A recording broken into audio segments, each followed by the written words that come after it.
요즘 일본군 위안부 피해자 지원단체로 알려진 정의기억연대, 정의연이라고 하죠.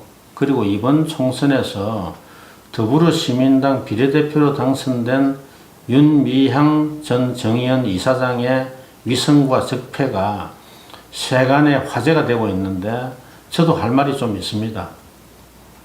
제가 외교안보 수석으로 재임하던 2012년에 일본과 위안부 문제 해법을 협의하면서 피해자들의 의견을 들어보기 위해서 위안부 할머니들을 직접 만나뵌 적이 있고, 당시 정대협 대표였던 윤미향 씨도 만나본 적이 있기 때문에 개인적으로 조금 압니다.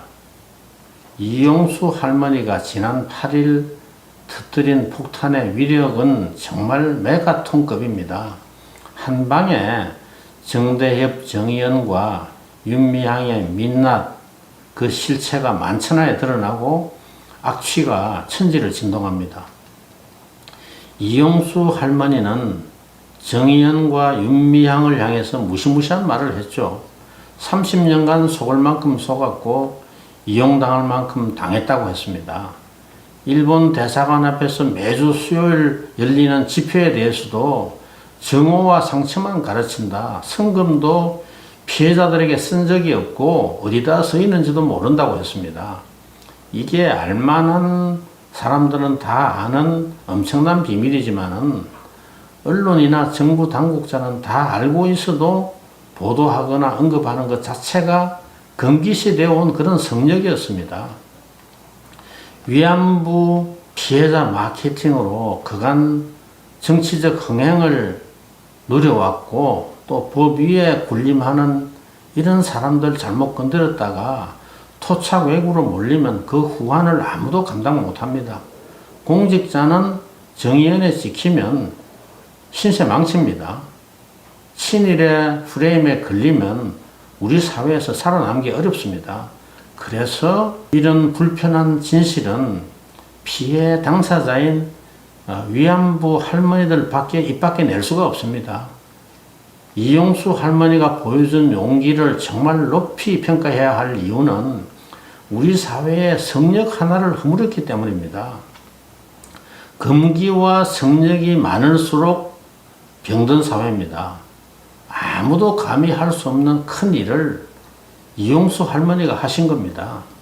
제가 오늘 말씀드리려는 것은 정의연과 윤미향의 치부를 덜추려는 게 아닙니다. 그건 이미 언론에 보도가 많이 되었기 때문에 제가 특별히 더 보탤 게 별로 없습니다. 제가 드리고 싶은 얘기는 위안부 문제의 해법에 관한 겁니다.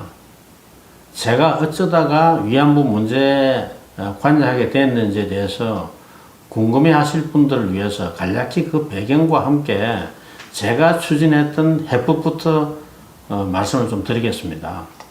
2011년 12월 18일 날 이명박 대통령과 노다 요시히코 일본 총리 간의 정상회담이 도쿄가 아니고 교토에서 열렸는데 위안부 문제 때문에 엉망이 되고 말았습니다.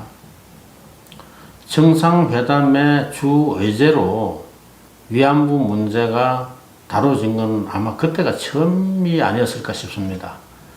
그 전날 17일 저녁에 숙소인 교토 황궁에서 노다 총리가 주최한 소규모 비공식 만찬이 있었습니다.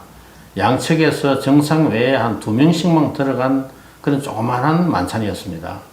노다 총리가 이명박 대통령 생일 축하한다고 케이크까지 준비하고 공을 많이 들였고 분위기는 괜찮았습니다. 그 자리에서 이명박 대통령께서 노다 총리에게 양국 관계의 미래를 위해서 이번에 위안부 문제를 꼭 좀 해결했으면 좋겠다는 그런 말씀을 한참 하셨습니다.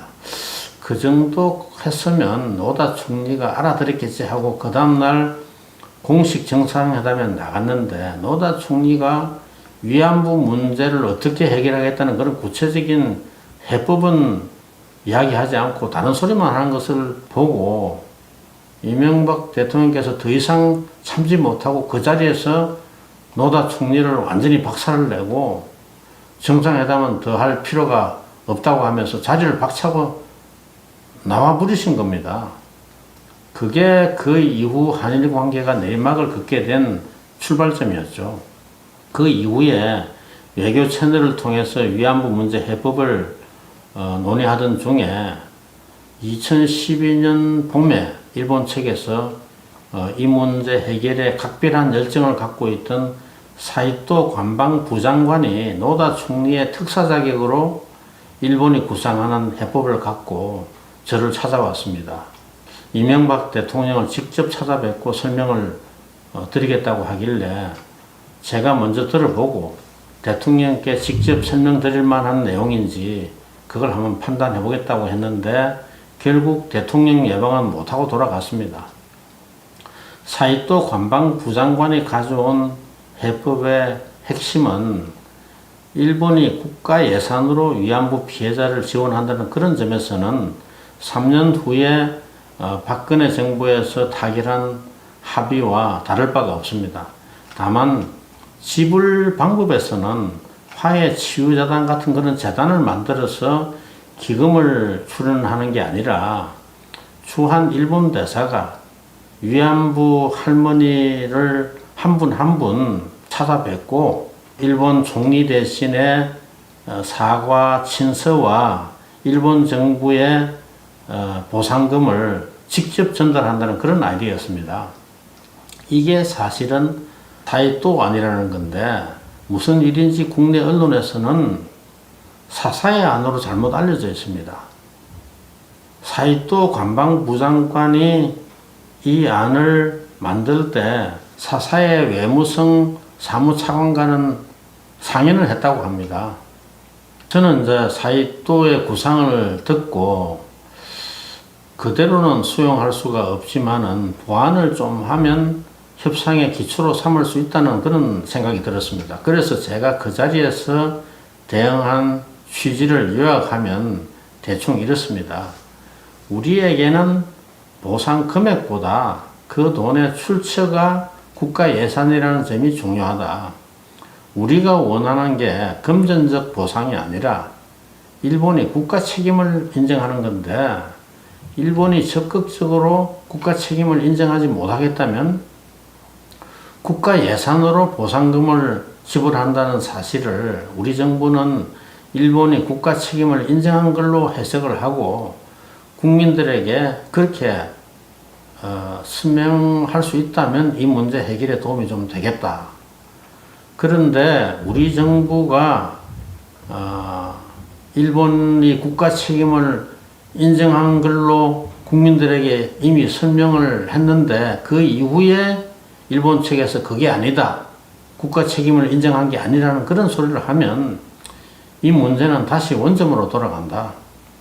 일본 측이 최소한 국가 책임을 부정하는 그런 운동을 하지 않겠다는 약속을 할 수 있다면 이 문제를 일단락 짓도록 제가 대통령을 설득해 보겠다. 이런 식으로 제가 대응했던 기억이 납니다. 일본 국회나 언론이 이 문제를 추궁할 경우에 일본 정부가 국가 책임을 부정하지 않고 넘어갈 방법은 없지 않았습니다. 1993년 고노다마에서 위안소의 설치 관리 및 위안부의 이송에 옛 일본군이 직접 또는 간접으로 관여했고 본인들의 의사에 반해 모집된 사례가 많았다는 사실을 이미 인정한 바가 있고 여기에 더해서 위안부 피해자들에게 국가 예산으로 보상까지 했는데 국가 책임이 없다고 어떻게 말할 수 있느냐고 이렇게 하면 되죠. 그게 어려우면 동문서답을 하든 피해가든 국가 책임을 부정하는 언급을 하지 않겠다는 약속만 해달라고 했습니다. 그런데 사이토 부장관이 거기에 대해서는 자신이 없었는지 아주 난처해하면서 그 자리에서 확답을 못하고 어물어물 하더라고요. 그래서 제가 돌아가서 의논해보고 알려달라고 했죠. 근데 그 이전에 저는 위안부 피해자 할머니들을 만나서 그분들이 원하는 해결책이 어떤 건지 이걸 좀 의견을 들어봤습니다. 그분들의 뜻은 한마디로 빨리 일본과 합의를 해서 이 문제를 해결해 달라는 거였습니다. 살아 계시는 동안에 일본의 사과와 보상을 다 받아내면 최선이지만 그게 안 되면 보상이라도 제대로 받고 싶어 하는 그런 인상을 받았습니다. 사이토 관방부장관이 다녀간 후에 제가 윤미향 정대협 대표를 만나서 한일 간에 논의되고 있는 이 해법을 설명을 좀 해주고 앞으로 혹시 그런 방향에서 타결이 되면 정대협이 환영하고 지지는 못하더라도 반대는 하지 말아줬으면 좋겠다고 제가 좀 부탁을 했죠. 그리고 위안부 할머니들이 살아계시는 동안에 이보다 나은 해결을 기대하기는 현실적으로 어려울 것 같다는 그런 말도 했습니다. 그런데 저는 위안부 문제가 이렇게라도 해결되면 정대협이 좋아할 줄 알았는데 윤미향 대표의 얼굴에 아주 곤혹스러운 표정이 가득하더라고요. 제가 너무 순진했던 거죠. 그때까지만 해도 정대협이 순수한 마음으로 위안부들의 이익을 진정으로 대변하는 줄 알고 있었는데 윤미향 대표의 표정을 보고서야 정대협과 위안부 할머니들의 이해관계가 다를 수 있구나 하는 걸 제가 깨달았습니다. 제가 구상하던 해법이 위안부 할머니들에게는 나쁠 게 없지만은 정대협으로서는 이제 당신들 할 일이 없어졌으니까 문 닫을 준비하라는 그런 의미로 받아들였을 수도 있다는 사실을 제가 미처 생각하지 못한 겁니다. 정대협에게는 사형 선고를 전달하는 거나 다름이 없는데 윤미향 대표가 좋아할 걸로 저는 착각한 거죠. 그런데 외교부에서도 걱정을 하고 저를 만류하는 후배들이 있었습니다. 정대협이 반대하는 해결을 밀어붙였다가 그 후환을 도대체 어떻게 감당하려고 하느냐고 간곡하게 말렸습니다. 저는 비판이 두려워서 해야 할 일을 안 하는 공직자가 가장 비겁한 공직자라고 여겨왔기 때문에 세상의 모든 비난을 혼자서 다 받더라도 이명박 대통령 임기 중에 위안부 문제를 깨끗하게 해결하고 싶었습니다. 이런 폭탄을 다음 정부에 물려준다는 게 도리가 아니라는 그런 생각도 들었습니다.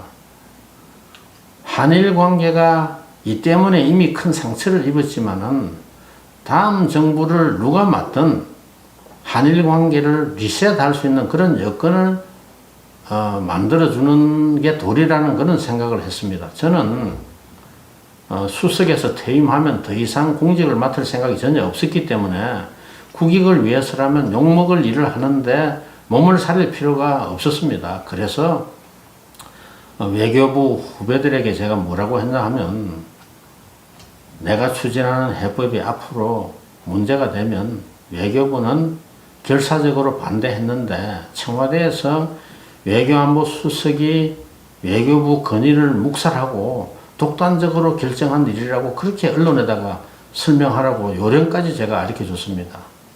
어차피 그만둘 사람이 모든 책임을 다 뒤집어 쓰면 될 일인데 외교부는 괜히 나서서 다칠 필요가 없다 이런 생각을 한 거죠. 한일 간 합의가 거의 타결 직전까지 갔는데 깨진 이유는 정대협과 외교부의 반대 때문은 아닙니다.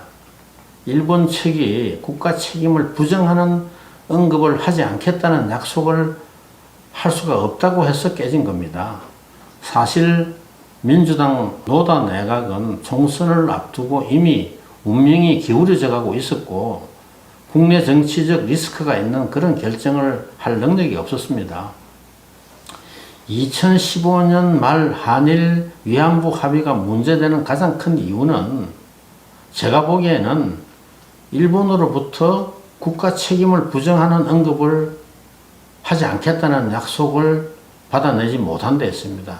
그래서 10억 엔의 나라의 영혼을 팔았다는 그런 비난을 받는 겁니다. 문재인 정부가 2018년 11월 21일 화해치유재단 해산을 발표하면서 한일 위안부 합의가 진정한 해결책이 될 수가 없지만은 파기나 재협상을 요구하지 않겠다고 했습니다. 이게 도대체 무슨 뜻인지 모르겠지만 한일 간 기존 합의가 해결책이 될 수 없다고 주장하려면 일본에서 받은 10억 엔을 빨리 되돌려주는 게 이게 도리죠. 해법이 될 수 없다고 하면서 일본에서 받은 돈을 그냥 갖고 있는 것은 떳떳하지도 못하고 일본의 위안부 해법을 반대할 도덕적 권위를 상실하는 겁니다. 문재인 정부가 한일 위안부 합의의 가장 큰 문제점으로 지적하는 게 피해자 중심주의를 제대로 지키지 않았다는 겁니다. 그런데 피해자는 위안부 할머니들인데 정대협과 정의연 같은 시민단체를 피해자로 착각하는 게 더 큰 문제입니다. 정대협이 일본 자금을 받지 말라고 위안부들을 종용했는데도 2015년 한일 위안부 합의 당시 생존 피해자 47명 가운데 35명이 정대협의 입장을 거역하고 일본 자금 수령했다면 정대협, 정의연이 대다수 피해자들의 입장을 대변한다고 할 수가 있겠습니까? 오히려 피해자들의 자유이사에 따른 선택을 방해하는 그런 세력인 셈 아닙니까? 문재인 정부가 말하는 피해자 중심주의가 사실은 정의연 중심주의인 셈입니다. 문재인 정부가 말하는 피해자가 위안부 할머니들이 아니라 정대협, 정의연이라는 말을 너무 어렵게 하다 보니 잘 모르는 국민들은 헷갈리기가 쉽습니다. 이용수 할머니의 폭로가 일깨워준 것은 문재인 정부에게 정의연은 위안부 할머니들의 이익을 희생해서라도 지킬 가치가 있는 단체라는 그런 거죠. 그 해답은 정의연과 윤미향의 비리에 대한 비판을 친일 프레임에 가두어서 반격하는 데서 찾을 수가 있습니다. 오늘은 여기까지 하겠습니다.